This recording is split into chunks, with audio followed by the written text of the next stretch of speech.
camera dude here. I'm just at my lake house in Kelowna. It's very beautiful out there. And today I'm gonna be showing you guys how to make dirty money clean. So let's get to it. What you need is a $10 bill and a Clorox wipe or hand sanitizer. Well, you can use coins to clean as well. So what you do is you just get your Clorox wipe, just clean it up like this.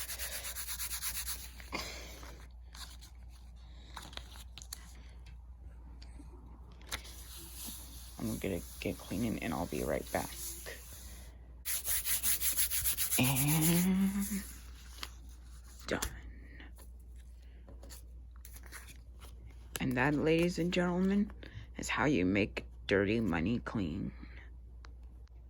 Don't forget, folks, new video coming at 4:30. Be prepared for it. Peace.